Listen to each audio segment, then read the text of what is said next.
Putra yang cukup dalam 40 terkaya di Malaysia, Tun? Kita tak kawal nafsu kita. Kita dapat duit saja nak belanja. Saya jumpa dengan kawan Cina, saya seorang. Dia kata problem pasal Bumi Putra ni tak erti nak manage cash. Ada duit saja nak belanja. Belum jadi duit sendiri pun dah belanja dah. Kalau stesen minyak, kita jual minyak, itu bukan keuntungan kita. Kita jual minyak, 1% tertentu saja adalah keuntungan kita. Yang lain itu untuk beli minyak lagi. Dia terima cash, oh ini dapat duit banyak, buat perniagaan lain. Gagal, rugi, datang jumpa saya. Pasal dia daripada sekolah yang sama. Minta saya paksa syarikat minyak itu bekalkan minyak kepada dia. Saya investigate. Syarikat minyak kata dah 3 kali dah tak bayar duit. Macam mana saya nak bagi kepada dia? Sepatutnya daripada jualan itu dia boleh ambil keuntungan, tapi untuk membayar bekalan yang akan datang ini dia mesti ada duit. Jadi tabiat yang semacam ini yang menyebabkan kurangnya bilangan Bumi Putra yang berjaya. Tapi yang berjaya memang berjaya sampai jadi billionaire pun ada. Ya. Tun, ini menarik kerana saya melihat Tun konsisten di dalam mengkritik perenggu minda ataupun mindset Melayu ni sejak mungkin dilema Melayu lagi.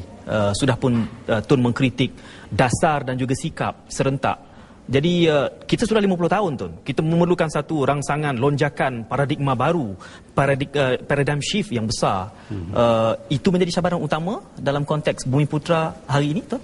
Ya, saya selalu menyebut bahawa jaya atau tidaknya sesuatu orang ataupun sesuatu kaum bergantung kepada budaya orang itu, iaitu value system dia, nilai-nilai hidup dia. Kalau nilai hidup dia itu tidak baik, dia tak mungkin berjaya. Kalau dia umpamanya kalau tengok dapat cash sikit, ambil belanja, orang itu tak boleh berjaya sampai bila pun. Tukar kerja ke, bagi latihan ke, tak jadi apa.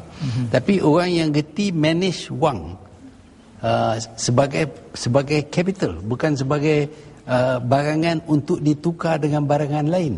Ini tabiat orang kita ni, dia masih anggap wang itu sebagai satu convenient, kemudahan untuk ditukar dengan barangan.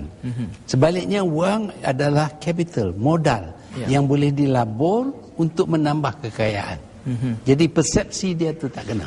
Ya, ada kaitannya dengan agenda Bumi Putra juga dan juga disebutkan Greater KL di dalam rancangan Malaysia ke-10 ini. Muhammad Amran di Facebook, kalau boleh saya rujuk sekali lagi di Facebook, menyatakan beliau inginkan pandangan Tun berkenaan dengan cadangan perkongsian pembangunan kampung baru, sama ada nisbahnya 60-40 masih lagi diperdebatkan. Pada kacamata Tun sendiri, bagaimana pembangunan kampung baru itu? Semasa saya dulu pun saya dah cubalah nak bangunkan kampung baru, tapi orang kampung baru yang objek. Lagipun kita nak cari siapa waris, susah nak jumpa. Penama terlalu ramai. Jadi kita patut bangunkan kampung baru itu sebagai satu kawasan Melayu, tempat dia berniaga dan sebagainya. Tapi saya berpendapat perlu ada kaum-kaum lain juga yang mengambil bahagian. Kita tak boleh tentukan 40% ke 50%, tetapi mesti ada, sikit sebanyak mesti ada, kerana dia adalah satu daya penarik.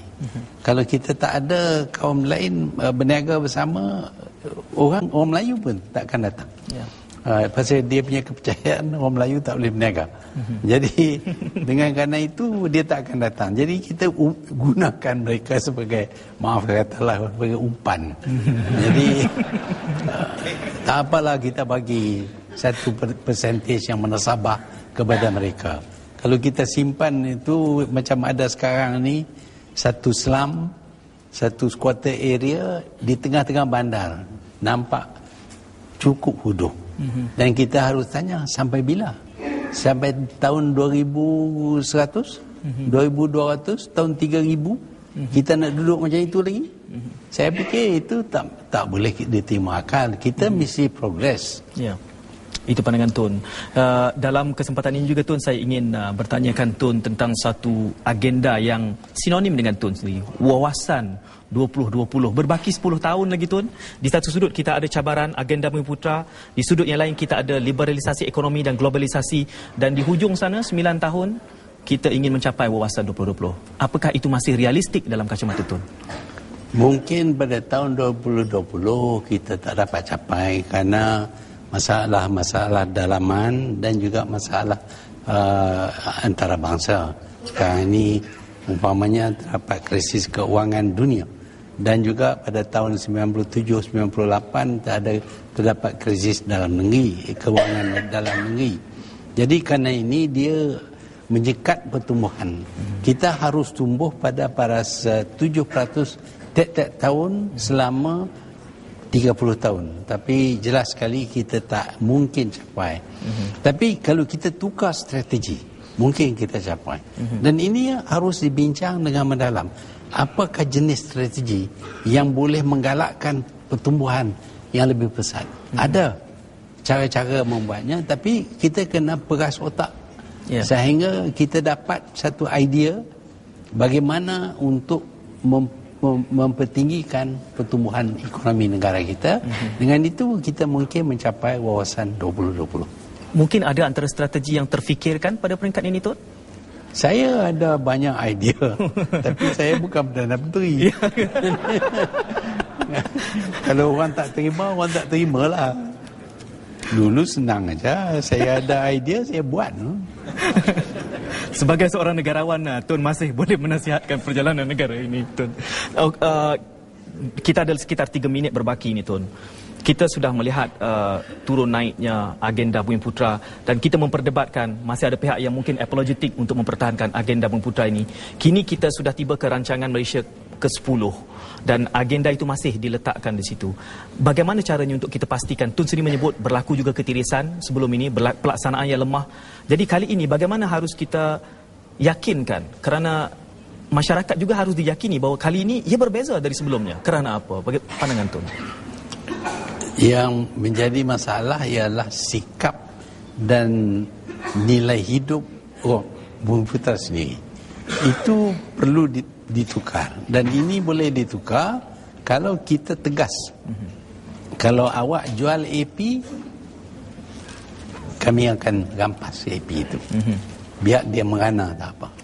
Kalau dia jual kontrak, rampas kontrak. Kalau kita tegas, insya-Allah akan cetus Bumi Putra yang betul-betul serius dalam perusahaan mereka.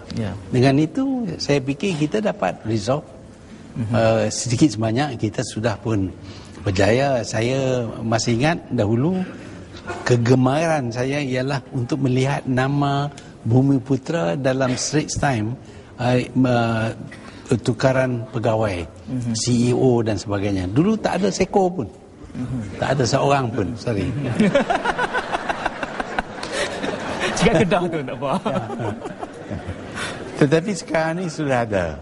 Kalau kita tengok CEO, macam-macam lagi pegawai-pegawai tinggi dalam perniagaan, sehingga mereka boleh jadi CEO dalam syarikat antarabangsa. Sudah ada. Jadi kita harus bersabar sedikit, kerana memang kalau diusaha mereka ini akan tumbuh, akan cetus dan membesar. Tetapi tegas yang Tun harapkan itu seringkali dikaitkan dengan menurunnya ataupun dikaitkan dengan political expediency yang tidak efektif. Bagaimana harus tegas itu diperkemaskan dalam konteks ini? Ya, maknanya kalau dia ada political cloud pun kita terpaksa tolak orang yang semacam ini. Saya kata yang saya sekat tak bagi AP dulu ialah kaki tangan UMNO dalam ibu pejabat. Mereka dapat seorang 10 AP tiap-tiap bulan, dan satu AP boleh jual dengan harga RM8,000. Bermakna tiap bulan dapat RM80,000. Bila saya stop, dia hilang RM80,000. Tak apalah, dia nak demonstrate lah. Habis-habis sangat saya kalah, saya jatuh. Apa dah? ketegasan yang diperlukan sebagai seorang negarawan dan kita melihat juga jawapan-jawapan